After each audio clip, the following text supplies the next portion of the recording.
So ito, latest news.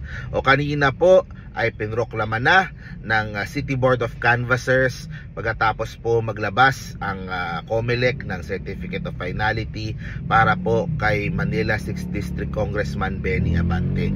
So kanina po sa local office ng COMELEC nandoon si Kong Benny, yung kanyang pamilya at mga supporters. Yun, nagsisigawan sila doon.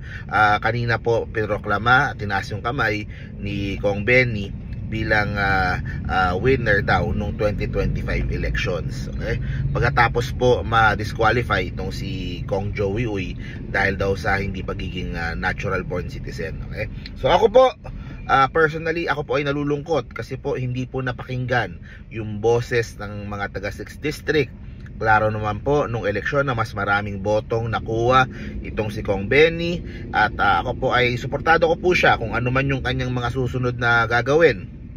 So susubukan po nila sa Supreme Court, doon po nila dadalhin yung laban para po subukang pigilan pa ito at siya may mabaliktad yung desisyon at siya po yung hirangin bilang congressman ng 6th District at mapatunayan po na siya po ay indeed natural born citizen ng Pilipinas. Okay?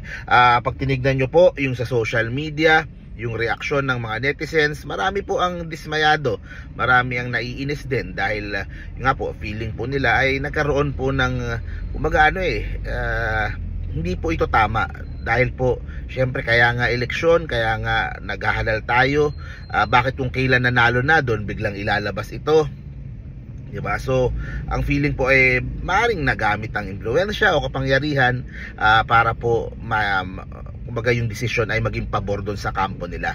So, yun ang feeling ng ibang mga netizens po. Kaya po siguro yung iba nagagalit, yung iba natatawa, yung iba naiinis. O ganun pa man, ang pamilya Uy ay tuloy-tuloy po ang serbisyo para po sa mga taga Maynila sa District 6. Tuloy ang laban ni Kong Joey Uy. Para sa akin po, siya pa rin ang panalo. Siya ang dapat mailagay bilang congressman ng District 6.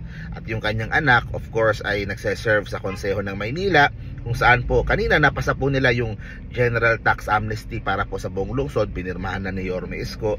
So ito po ay mahaba pa ang laban, no? Kaya talagang lalaban si Kong Joey Uy at kanyang mga supporters para po maibigay sa District 6 yung po kanilang yung kanilang naging desisyon ng nakaraang eleksyon, di ba? Kasi yun naman dapat, we should respect yung pong desisyon ng nakakarami kapag tayo po ay nagkakaroon ng halalan. So anong epekto nito kay Yorme Isko sa kanyang pumumuno? Sabi naman ni Yorme, iba naman ang Kongreso. Nandun iba yung opisina nila, 'di ba? Gumagawa sila ng batas, gumagawa sila ng mga budget.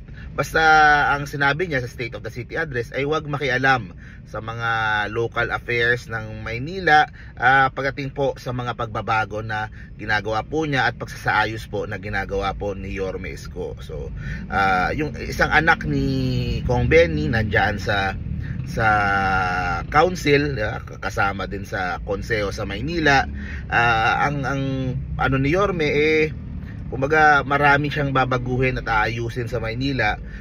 Wag na lang manggulo, wag na lang kasi kung hindi si Yorme ang talagang makakalaban nila at yun ang nakita naman natin, 'di ba? Kung anong klaseng kumbaga si Yorme ngayon ay mas kumbaga mas palaban kung dati mas forgiving si Yorme, ngayon kasi kumbaga harap-harapan na yung ginawang pang bababoy o pang alipusta at pang abuso sa kapangyarihan po ng City Hall, at nagawa pa yon ng mga dating niyang kakampi na inendorso niya noong 2022 elections. Kaya siya po ay disappointed at talagang nalulungkot. So ang niya, wag nang makialam, diba? Basta kung meron ka mga ayuda, ibaba mo na lang. Kung meron ka mga tulong sa mga taga District 6, diba, ibaba mo na lang. Pero syempre buo ang support ni Yorme kay Kong Joey Uy at tuloy pa rin yung laban hanggat hindi siya naidadala sa Kongreso bilang kinatawan ng District 6 ng Maynila. So ayan, ngayon tinitingnan ko, syempre nagko-consolidate yung pong grupo ni Mayor Hani, yung dating Mayor Hani, kung ano yung kanilang susunod na gagawin. Pero pansinin nyo, yung mostly sa kanilang grupo ay tahimik doon sa mga binabatong issue ni Yorme. Parang walang maisagot naghihintay ako ng kung anong justification ang meron sila doon sa mga bills na hindi nabayaran. Parang wala eh. Kasi kung totoong wala ka namang irregular na ginagawa na hindi wala sa ayos, madali mo ma-explain eh, di ba? Madali mo mapapaliwanag kung bakit hindi nabayaran yon, bakit ano. Pero sa ngayon naghihintay pa rin tayo kung ano yung kanilang magiging sagot, ano yung kanilang magiging reaksyon. Abangan na lang po natin. Pero sa ngayon po, yan, mukhang uupo in the meantime sa Congress si Congressman Benny Abante, at siya ay magsiserve ulit doon para sa kanyang final term. So abangan po natin kung saan papunta ito, kung maihahabol ba yung sa Supreme Court at kung mailalaban ba yan ni Kong Joey Uy sa mga susunod na buwan. At minsan nga taon yung inaabot yan eh. Basta laban lang, okay? Tuloy-tuloy lang yung pagbabago sa Maynila. Okay, nagbumalik na naman yung momentum at yung kasikatan at yung mata ng mga Pilipino bumalik na naman sa Maynila. Kaya I am positive na matutuloy-tuloy na ni Yorme yung pagbabago na gusto niya mangyari sa Maynila. So tuloy-tuloy lang po yung ating coverage. Manila, God first. Bye-bye.